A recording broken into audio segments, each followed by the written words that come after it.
Good afternoon. My name is Mark Chu-Lin. Welcome to Fans Assemble, the Avengers Initiative Marvel Cosplay panel. Before we begin our discussion, I want to show a quick video which kind of help give you a summary or snapshot of what some of the stuff we'll be discussing. Myself, as well as most people that I know that do this sort of thing, it starts with the costuming. It starts by going, and the same for me, it started by going to comic conventions. San Diego Comic-Con was my first. I go to as many conventions in Southern California as I can possibly attend. And then after going a couple years, I started costuming. And the more I costumed, the more I enjoyed it. And then you just, because there's so many conventions in Southern California, you end up seeing the same people and staying in touch on social media. And then some people eventually asked me if I wanted to do charitable work, and of course I wanted to, and it's the most rewarding costuming that I do, is charity. We do all kinds of charity events, hospital visits, fundraisers, any place where they need costumers. You do have to have a Marvel costume to enter, but a lot of our events we bring Marvel, DC, Star Wars characters, Disney princesses, all that stuff. The better we cope, the better we heal, and the more joy we bring into our life, it's going to increase that healing, which is exactly what Avengers Initiative does for our pediatric patients and their families. They bring an additional joy to just kind of support and enhance that coping.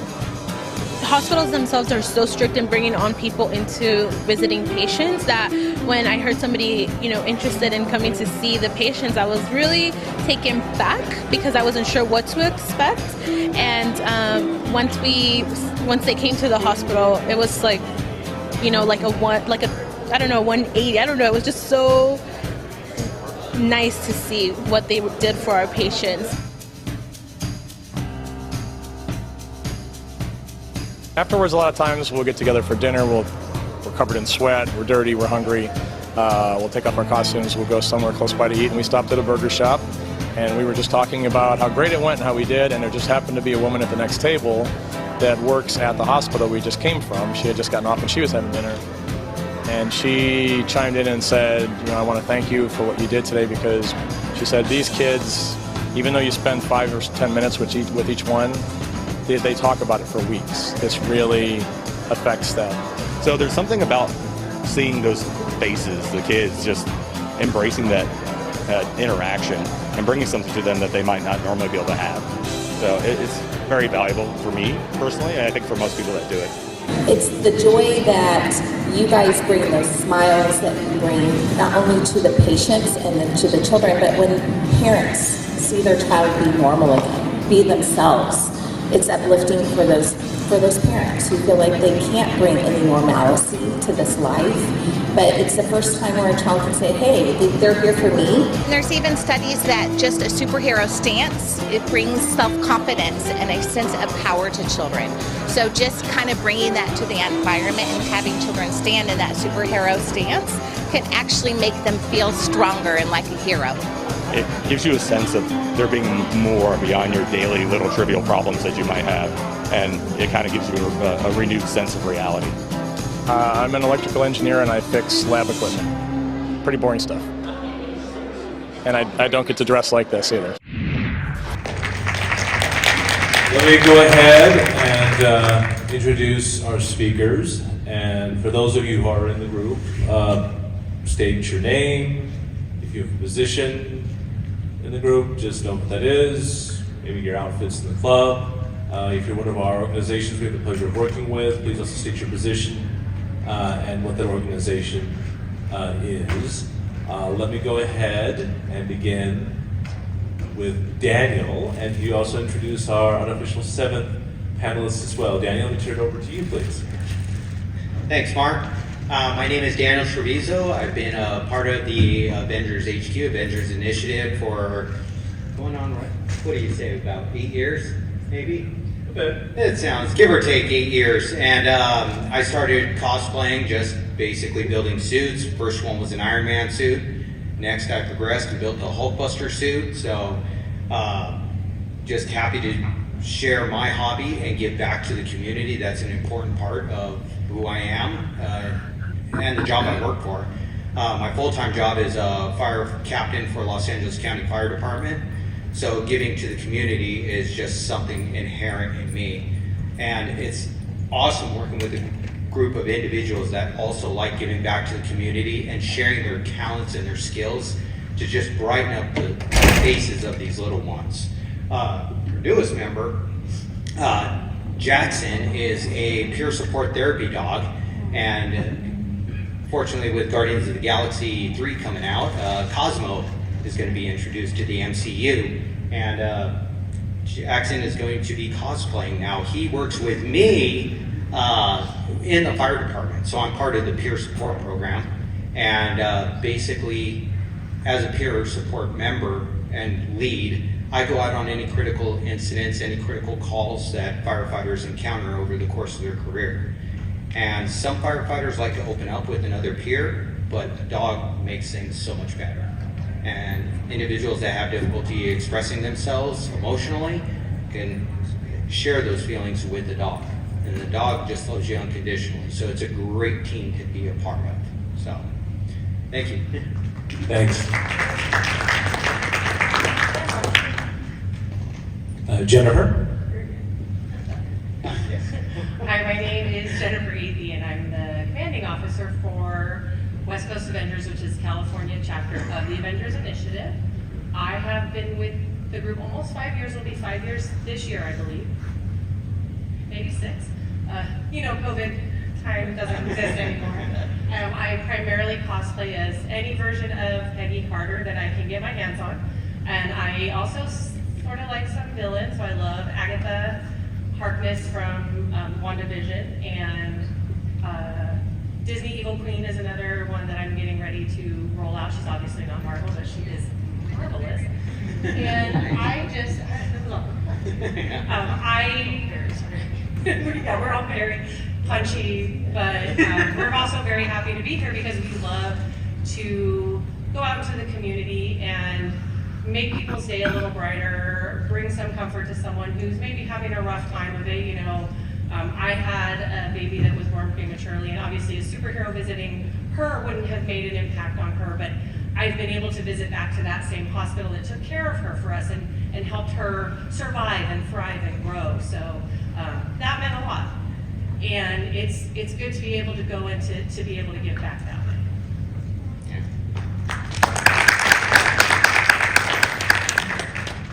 Alice?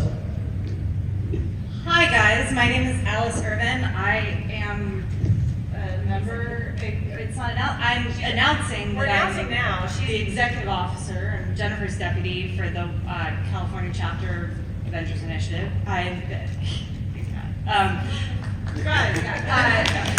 great power comes more work. So,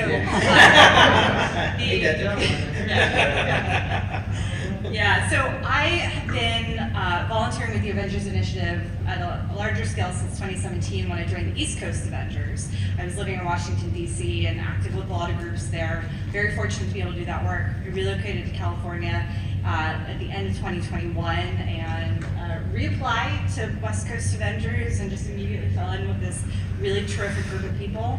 I have like a lot of arguably too many costumes. This is a sample. Yeah, it's a problem, but like here are a couple up here. I'm also a pretty active member of the 501st and Rebel Legion. I recently became the charity officer with local Sunrider base here in the Southern California area. Kind of like these guys, I was an Army brat. I came from a life of service. It's incredibly important to me, and I've gotten to do some incredible giving back to the community that I might not otherwise have had an opportunity to do. I'm sure we'll get into some of those stories, but it's a privilege to be part of this group and to be on the stage with these people, including our service partner, and she'll introduce herself, but it really is a privilege to be here, so thank you guys. Thank you. Alex, turn it over to you. Hi, I'm Alex Cherry. I've been with Avengers Initiative and West Coast Avengers for I think around 2 years now. I started out with another group called Kids Can Cosplay during the pandemic, just trying to find a way to be more involved and a way to kind of bring a new life to cosplay. I've been cosplaying since I was 13, but it's really fun to go to conventions and to dress up, but I wanted to do something else with it and feel like it could take on another life. And so getting to go to these events and meet families and meet children, especially during the pandemic, it was really impactful.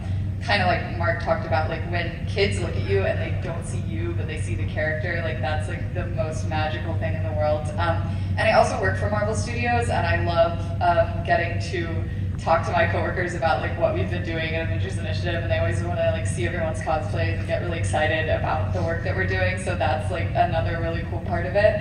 And I'm just really excited to get to keep doing events with West Coast Avengers, and it's really fun to see our group keep growing and more people join. And sometimes we'll have events where we have upwards of 30 cosplayers there, and it's just really a great way not only to help others, but I think I feel so fulfilled making friends through this and meeting people who have similar goals of giving back to the community, and it's created a really wonderful space to be in. So thank you.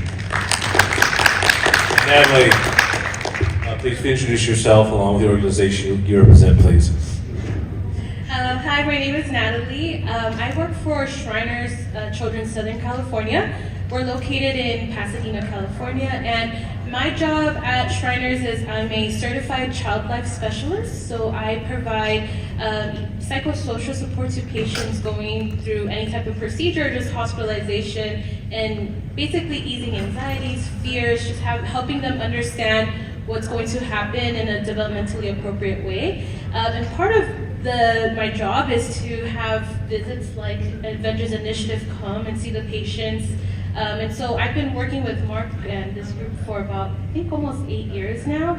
So it's been a really long time, and I always appreciate their support. We have already 2 or 3 events lined up in the next month or so as well. So it's really nice to work with them and continue also seeing them grow, working with other community partners that we have, like Ronald McDonald House, for example. So I appreciate them very much when they come and see the patients. It's not, it's obviously about the patients, but the family members, even the staff really like it as well. So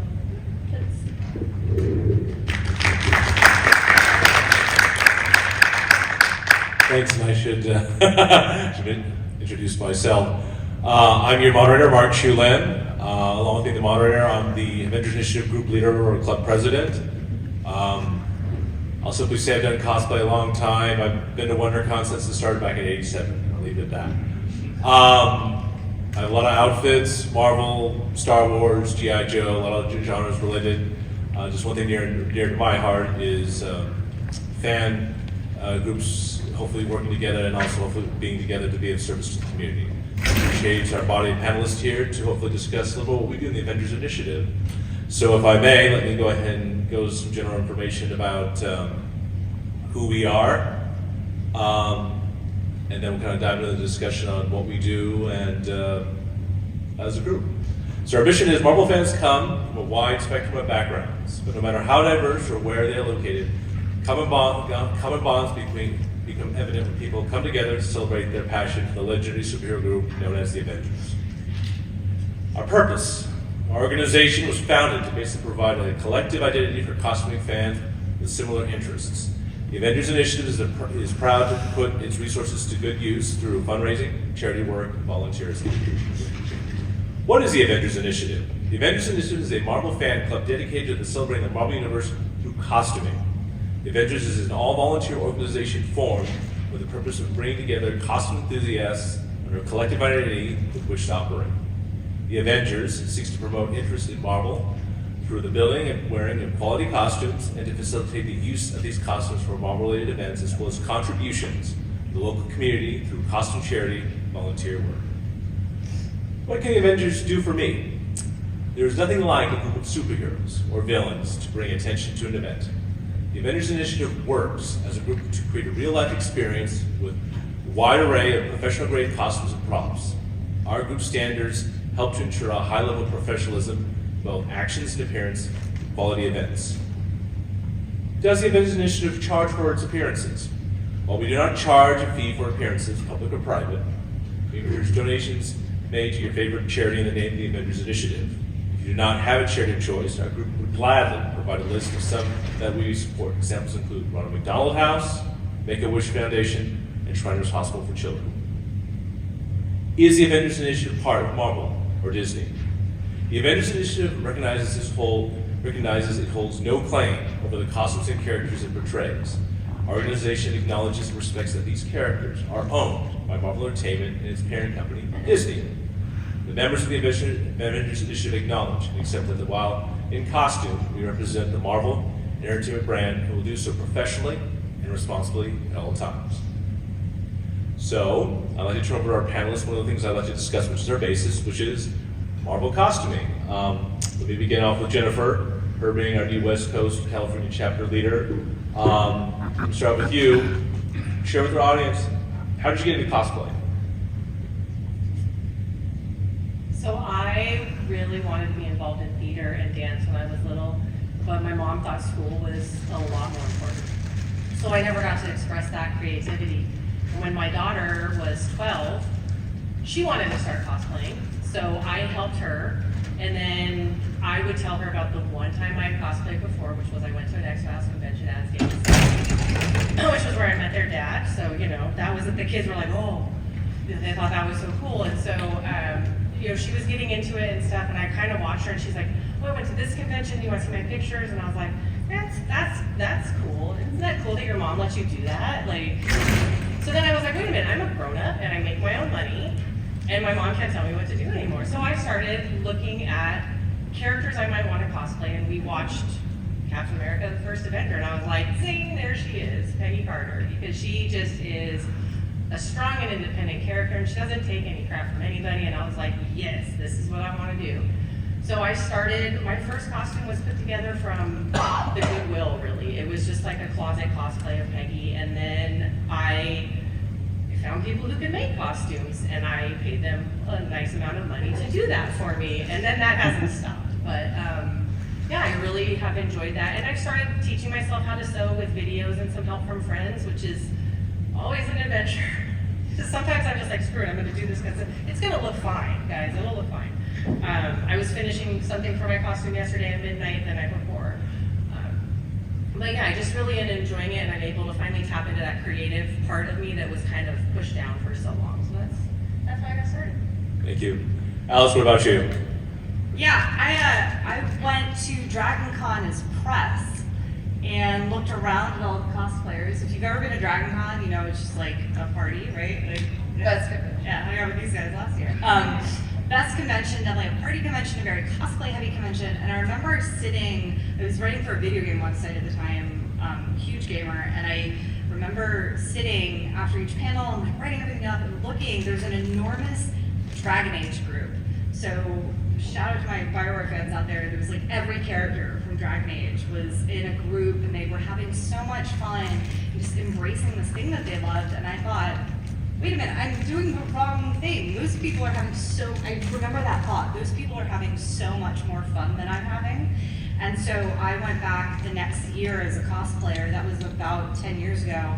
I started off basically completely with video game cosplay. My first characters were Elizabeth from Bioshock Infinite, Shell from Portal, and Ciri from The Witcher. I also do Jill Valentine. I see excellent raccoon PD over there. Raccoon City PD. Yeah, I started with video game cosplay, and actually Peggy Carter was my first Marvel character, because I also really love that first Avenger look. And the response from people was so warm and so loving. Like, I would walk down the street at DragCon, which was the only con I did for a little while, and young women would come up to me and say how much Peggy meant to them. And just getting that little bit of a taste of how you can sort of give back with your cosplay led me to actually at a panel just like this one at Austin, DC Con back in 2016, I think. Got into cosplay. But yeah, I mean, I'm completely self-taught sewing. I now make most of my costumes, but yeah, I saw other people having a better time than I was, and my FOMO kicked in. So that's how I got it. Thank you. Alex, want to give a little of your story, how you got to this? Yeah, I also started going to Dragon Con. I've been going to Dragon Con since I was like 13, and Yeah, and the first couple of years I just like wore like nerdy t-shirts and stuff, but then once the Avengers came out in 2012, I wanted to cosplay Black Widow, and that was my first cosplay. So it was just like a, you know, like a Halloween store costume, but I wore Black Widow and I like dyed my hair red. I was like, wanted to become the character, and I think it, like, especially as like a teenage girl, it was like that sense of like escapism and like fantasy and like getting to be someone that you're not. And I remember like vividly this like 5-year-old girl, and this was like the fall after the Avengers had come out, this 5-year-old girl saw me and like burst into tears and ran up to me and was like, oh my god, Black Widow, Black Widow, Black Widow. And she was just like seeing me as this character. Like she didn't know who I was, but to her I was that like that girl she'd seen on the screen that she looked up to. And that was just like a super magical moment for me. And so ever since then I've been cosplaying and going to different conventions. And you know, some of my cosplays, like the suit, like I had like custom made, but then the cosplay I wore yesterday, I ordered all the pieces for it off Amazon on Wednesday. So like, you know, there, like you can, thank you. So, you know, you can like do cosplay any sort of way. You can buy pieces, you can make things, you can order things from people who can make them better than you. It's just really about like feeling cool and feeling like the character that you love and getting to like share that with other people, so. Thanks. Daniel, can you give us your story of how you got into this passion? Yeah. It started young, as a kid growing up, just reading comics and seeing all your favorite superheroes in paper and just wanting to emulate them. And it's like when cosplaying started out, it was the MCU that really kicked it off with Iron Man, Captain America. The Marvel Cinematic Universe really kicked it off. And you know, obviously with all the other characters, I can't lift enough weights to be the Hulk, and I'm definitely Steve Rogers pre-serum, that's for sure. So obviously I can't cosplay as those guys, but I figured Tony Stark, Iron Man, that is something I could definitely do. Hide behind a mask, you know, a little bit of shyness there, I could put a mask down and be able to be helpful. So I got into looking at a YouTube university, you know, all videos of cosplayers. How do you do this? How do you do, you know, figure out this? How do you sew? How do you glue these EVA foam pieces together? And slowly but surely started assembling what resembled a Mark 7 Iron Man suit. And of course, after you wear it out for your one day for Halloween, it's like it sits in the corner collecting dust. And luckily through the internet, I was able to find Mark and his organization, and I was able to be a part of this. And it opened up a wide array of opportunities to give back to the community. My wife, who's also in the crowd, she actually got involved with Children's Hospital because she has a blood disorder. And she was talking to the phlebotomist over there who puts on, also with that charitable heart, puts on a day called Dia de los Niños over at Children's Hospital, Orange County. And I volunteered to wear the Iron Man suit and meet the kids, and we brought in Mark, and now that is really taken off. So from Iron Man, I decided to go always one next level. So then it became the Hulk Buster, and then after the Hulk Buster, then it became Groot. And you know, over the course of looking at different, you know, videos and things like that, sewing, creating all these awesome costumes, just looking at other people at these cons. That's one thing. It's very humbling to see all the people that cosplay out at these conventions, because you think, oh, I'm pretty decent at this kind of stuff, and then you see somebody with a costume that just completely blows your mind, and it's like, oh, I definitely got to do that. So one thing is just you're always trying to improve and come up with a better costume. And this year it was focused mainly on my peer support dog, Jackson, and Cosmo is now a new character, so he was able to learn my sewing craft. Although poorly, but I mean, it's still kind of passes, so that's how I got it. Thank you. Jennifer Athey says, officers have helped tackle our membership roster. Could you kind of share with our audience here what's involved in applying and what we look for? So we have an online form. It's very simple to fill out, and it asks just a few questions. What costumes do you have? You have to be 18 or over to join, just because we are going into a clinical setting. There are certain considerations when you're in those types of setting about privacy and patient interactions, things like that. So there's a maturity kind of that you need to have in place. Also, we are looking for a costume that you walk in that room and the kid isn't going to see a zipper or like, you know, that it's velcroed up the side or whatever. They're going to see Captain America walk in, they're going to see Captain Marvel walk in, whoever it happens to be. But we don't have like a list of things you have to meet. You don't have to be screen accurate. You have to just look the part, be the part. You know, I don't put on a British accent, and the kids don't even seem to notice. If I did, they would be like, "What?" She's talking weird. I'm not very good at those accents. However, you know, we're looking actually at expanding how we approve our membership into adding a live interview, like a Zoom interview, because not everybody's close by to meet up. And to just kind of get a feel for people. I'm much better getting a read off of people if I'm talking to them. So I can read a form and I can look at photos and I'm like, okay, cool. But I would listen to a lot of true crime and then I'm like, are you a serial killer? So I can't tell that from a picture, but I can tell that if I talk to someone. That's why I love doing the table. We have a booth over in the con. I love doing that because we can interact with people, we meet people, I see their costume, I can see, you know, oh, I sewed this, oh, that's amazing. You know, here's the QR code, scan this, join the club, we would love to have you. So that's how I approach this process. Yeah, I think fundamentally what we're looking for are good-hearted people who want to be part of the organization for the right reasons. So, you know, we're always looking for those people who are passionate about service, who've heard like stories up here, and eager to hear more of those. Like, we want people who want to be volunteers, but also we want people who are like cool people, right? Like, you're gonna spend a lot of time, whether it's at the booth with us or we're doing volunteer events. Sometimes these can be really demanding emotionally, right? There are a lot of times where we go see patients who are having the worst day of their lives, and so it's really important for us. These people don't have to be your best friends, but they certainly, we want to be with people we want to hang out with. And so we're really working hard to build a culture inside the community. Mark's done a tremendous job over the last decade, and Jennifer and I are working on ways how to carry that forward here in California. So like, we want to pass the vibe check, you know what I mean? Yeah. That's what the kids say, right? But like, so tired. No, I mean, we truly want people whose hearts are in the right places, right?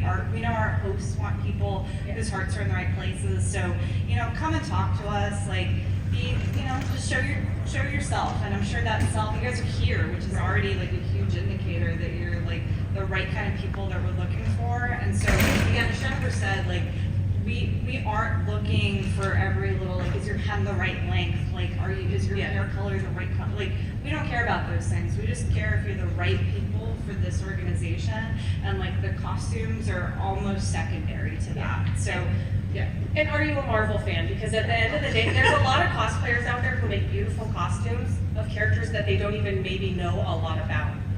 So how are you going to go in that kid's room and be that character? We had a guy go in as Captain America. It was his first service visit ever with us, and we're outside in the hallway at Chalk, and I look at the child life coordinator, and she's got tears in her eyes. I was like, looking around like, what happened? What's wrong? Is everything okay?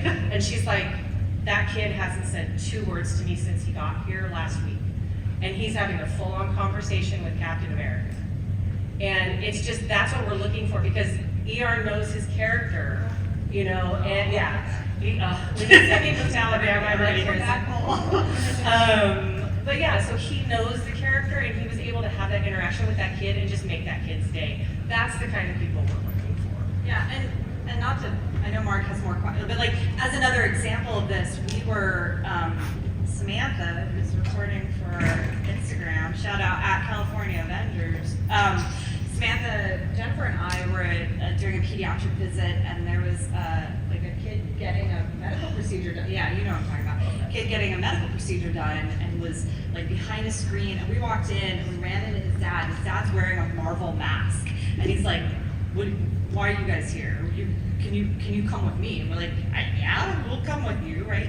So we followed him. The kid's getting this, I think he was getting blood drawn. So it was a really bad day for him. And I remember that being the worst day of my life anytime I had that idea when I was a kid, right? screaming. He's screaming his head off. And we're behind the curtain, we're just like, should we be here? Right? We were looking at each other like, should we leave? What's happening? And so they pull back the curtain, and this kid stops crying immediately, looks at us, and he goes, "Where's Hulk?" Right? And then hammered us for like 10 minutes. He's like, "Where's Hulk? Where's Tony?" And we're like, "Well, they went to go get pizza," like, you know. And so I say that to illustrate that like, it's useful to have a real love of the fandom, because when they start asking those questions, you can riff with them. We're not asking anybody to like role play, but like being able to like hang as Carol or as Peggy or as Scarlet Witch or whatever really, really brings that extra level to the kids. And like, I mean, that kid was asking us 20 questions Sunday about where Hulk was. That's how he started. But he stopped crying, and he forgot for those 20 minutes. He was in the hospital. His dad was so grateful. His dad's like beside himself grateful. And that's what we live for. That's like, and so we want people who really are excited about doing that as part of the organization, and we're all Marvel nerds. I mean, Alex works for Marvel, right? Yeah. So like we want to hang with other Marvel nerds too, and like I can see a couple people in the audience who will go deep with you on comic books if you want to talk about Marvel comic books. So that's the kind of people we are, and we're just looking for kindred souls. Okay, so in the interest of time, I'm going to push a little the panelists. I want to allow you to ask questions. Unfortunately, we're going to have to do that outside when the panel is done, just because I want to have a chance for all the panelists to speak. So if I may, turn back to our guest panelist from Shriners. Natalie, if you could reintroduce yourself again, and can you please explain to our audience, what is Shriners Hospital for Children? Yes, so Shriners Hospitals for Children is a nationwide hospital system. We have about 22 facilities over the U.S., and we actually have a hospital in Canada and Mexico as well. We are a subspecialized facility, so we only see patients who need orthopedic care. So anything from just coming in if they broke their arm from an accident to like scoliosis or rare conditions that fall under orthopedics. We also do burn care. We do prosthetics and orthotics, and we also do cleft lip and palate work as well. And so we take patients regardless of the ability to pay, meaning that we do take insurance for our patients, but we also see international families. And most of the time, a lot of our international families cannot afford care, so we actually provide those services for our patients, from a surgery to their prosthetics to rehabilitation. Whatever procedures that they need, the hospital takes care of them. We do see patients from infancy all the way to 18 years old. Sometimes I've had patients up to the age of 22. It just depends on how long they've been our patients. But that is what Shriners Hospitals is. And again, like we're located in Pasadena, but we also work really closely with a clinic that's in Tijuana, so right at the border. So a lot of our patients also come from there. We have very generous volunteers, Shriner volunteers actually, that are able to transport our patients from the border or sometimes from Las Vegas as well, so they can have the care that they need at Pasadena. Thank you. So Natalie, I'm very grateful to get to know you these last several years. Maybe back up for a second. For people who want to volunteer for facilities like Shriners, what is the volunteer process for your organization? You can share with the audience, please. Yeah, so we have like two forms of volunteers. We have just general volunteers, individuals who may just are going into the field of healthcare and want to get some type of exposure. But we also have community volunteers as well, just like the Avengers Initiative. Those would be what we consider group visit volunteers. So that could be anything from our pet therapy program. We even have a mini therapy horse that comes to the hospital as well. Again, Avengers Initiative, 501 First, just the various community services that come to the facility. Like I mentioned, I met Mark about 8 years ago. At that time, it was a very new role for me. So I did not know what to expect when Mark called me and said, yeah, we're just some people that dress up in Avengers costumes. And I was like, okay, well, why don't you come to the facility and let me see what this is about. So yeah, he came, we met, showed me pictures, had worked with our sister hospital in Northern California in the past. And so just already having some type of background allowed me to just kind of build that trust. And it's been nonstop ever since. Like I mentioned, it went from maybe like 2 to 3 events a year to sometimes like maybe like five plus events. Or even sometimes more. Just like I said, we have 2 or 3 this upcoming month. So it's been, again, volunteering just depends on how you're coming into the facility, whether it's general volunteering or community service type of volunteer. But we do make sure that all of our volunteers are background check. There's certain regulations still because of COVID in the hospital settings as well.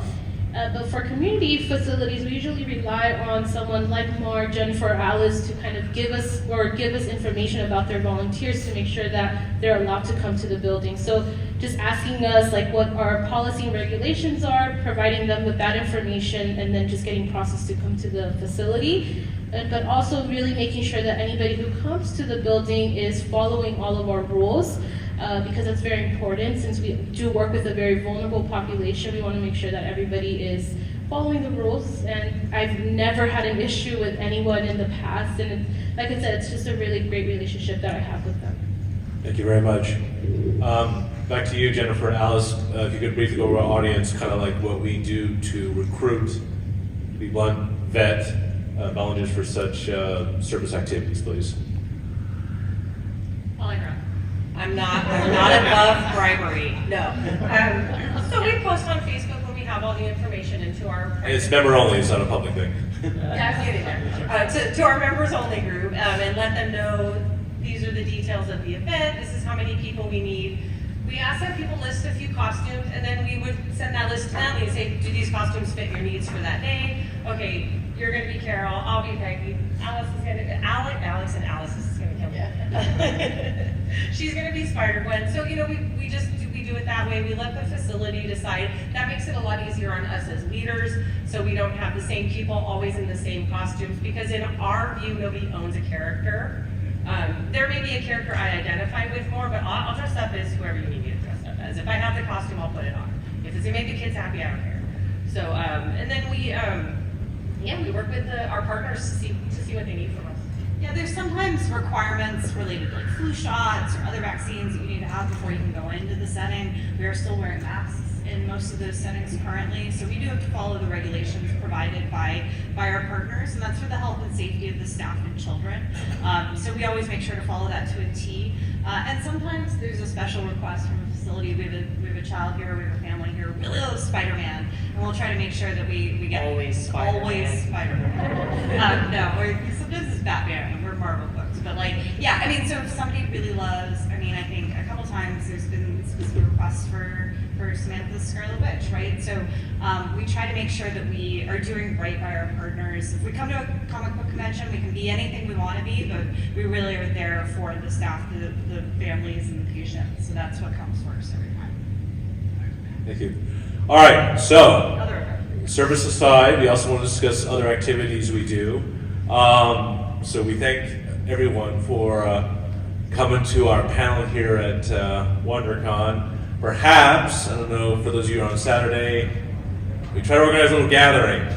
Just to get some Marvel fans, and let's get some pictures and stuff like that. And as someone who started this back when WonderCon was back at Moscone in San Francisco, I am completely blown away by how many people are Marvel fans.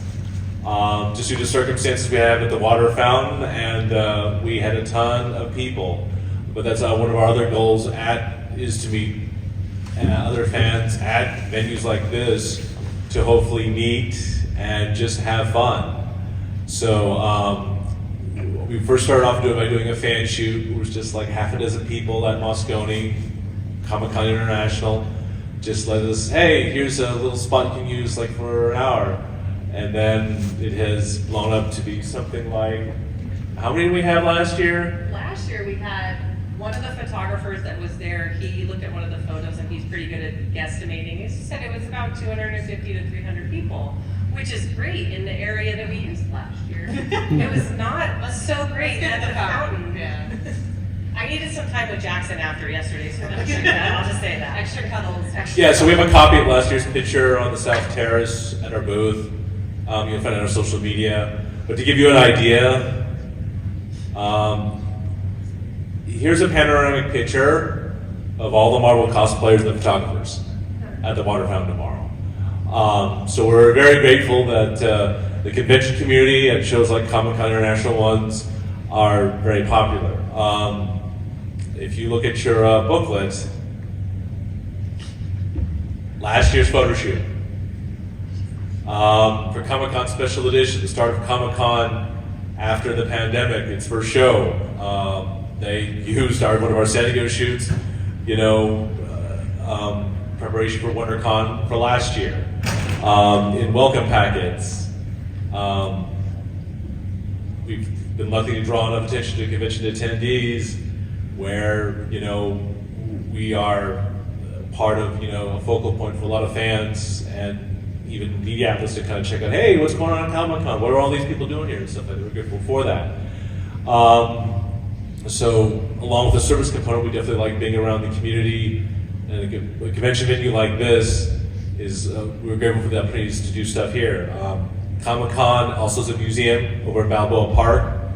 Some of us have gotten to do stuff there last year, being Spidey's induction into that Hall of Fame. We appreciate the Marvel or Disney to just share the festivities. We are very grateful to just go with convention goers and fans and help celebrate this. So if I give a chance for someone like, let's say Alex, you mentioned you work for Marvel, you attended shows. What do you take of this whole convention or activity thing, along with you dressing up also in this genre that you're a part of professionally?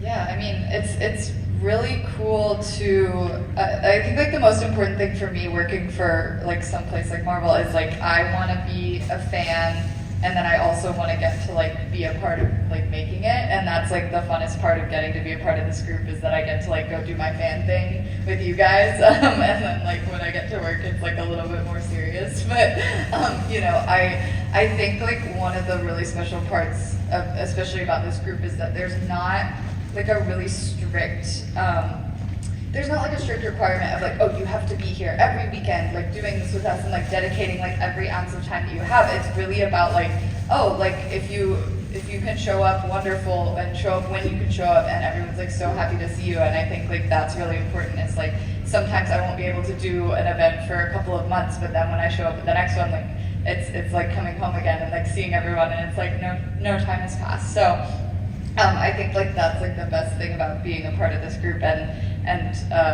getting to just be fans together and also be cosplayers, and some of the people in our group work on it almost to a professional level. They sell costumes and they make costumes for other people, and I've learned so much from people in the group about that too. And so it's kind of going back to what you said about we want these to be cool people that we hanging out with. We really do share a lot of other pieces of our lives together, which is really cool.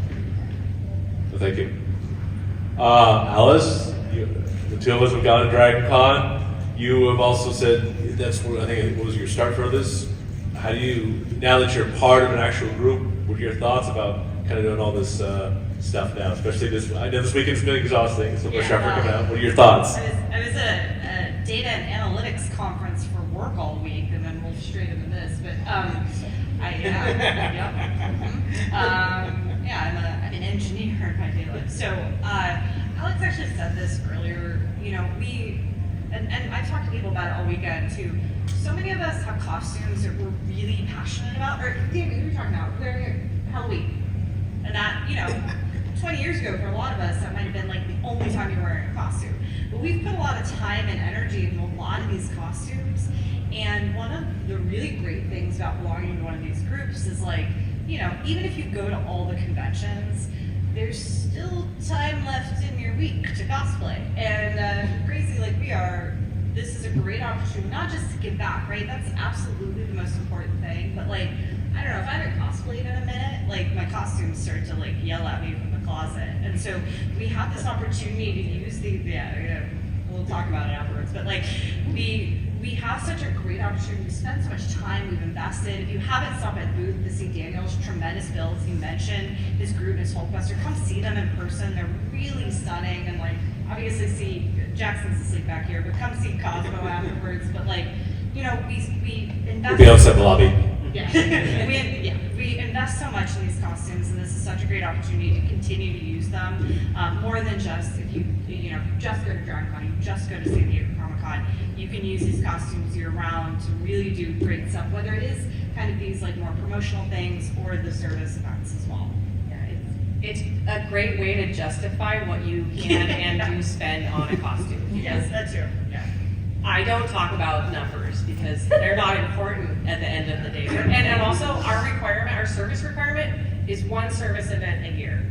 Spend an hour in our booth, you are good for the rest of the year. It's March, you're done, good job.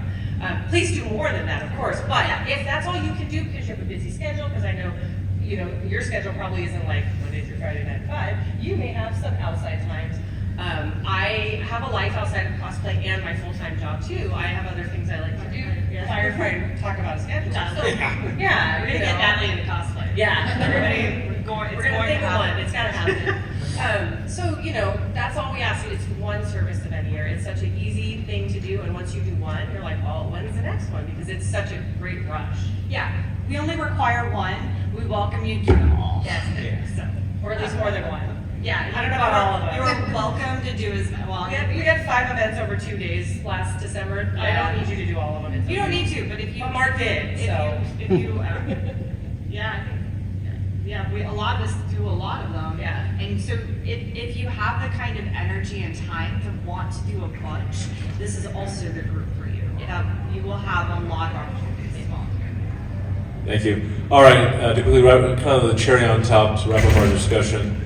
One of the things I want to share that I'm very grateful that our group's been able to do is be involved with Disney and media events. So it started with several years ago when the half marathon did involve Marvel characters. They invited out as fans to help support the runners. So I appreciate that. I hope now that Run Disney has restarted, we get to do that again. But another thing we've gotten to do as fans is attend the media premieres. And I want to kind of go over some of that in terms of just our chance to luckily check out some of these great Marvel media events where we get to not only see these films early, but meet some of the talent, both cast and crew, put it together. I want to kind of, definitely just share and also have my panelists just kind of go over just our ability to attend these very cool events. Natalie, I appreciate the ability to take you one time. Thank you for your service to the patients and Shriners.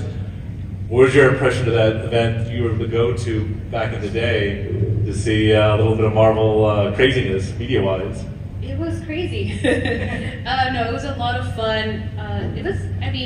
It's just a lot. You see a lot of people, obviously fans, and just how they're so involved. Everybody knew each other too, so we were saying hi to each other. But no, it was a lot of fun, and I think it was for Black Widow. It was Black Widow, yes. Yeah, Black Widow premiere, and I had a lot of fun. I thank Mark for taking me, and then I got to see also just people who come to the hospital and do visits too, so that was really nice. But just to see the community and just being able to experience something like that, that's really cool. So I thought, that was my experience. Thank you. Alex, you've been to some of these as a guest, but you also work. Yeah. What are your thoughts? Well, I gotta say thank you, Mark, because I am a lowly assistant at Marvel. Not saying that being an assistant is lowly. We do hard work, but I don't get invited to the premieres as an employee. So I find my other way to go with this group, and I think it's really magical to see everyone at work the day of the premiere, and they're like, "Will I see you tonight?" And I'll be like, "Yep, I'll be Spider-Man in costume." And it's really fun to get to see people that I know that have worked really hard on these movies at the premieres, and get to congratulate them for their work. And a lot of people who attend the premieres, cast and crew wise, love seeing us because our job is to be there and be the hype people and be the fans and be excited. And I think they love having instead of an intense reporter shoving a microphone in their face, they love seeing fans who are legitimately happy to see them and just want to have a conversation with them.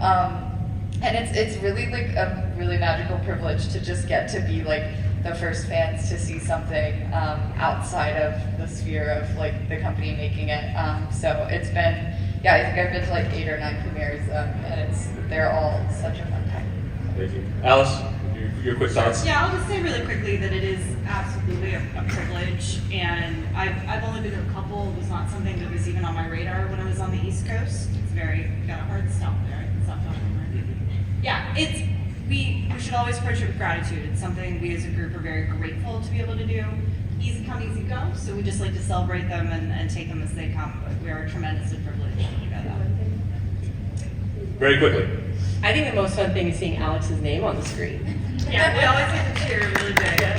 Thank you. So, thank you all for coming out to WonderCon. Please enjoy the remainder of the show. Take care. Hey, really quickly, we'll be back at the booth for this afternoon for the rest of the con. 9:90. Come see us. Come chat. If you have any questions. Yeah, and come see Jackson. Come see the amazing builds that Daniel did. Thank you so much. If you have any questions, come see us. We'll be out for a little bit. So enjoy the remainder of your show. Go to WonderCon. Take care.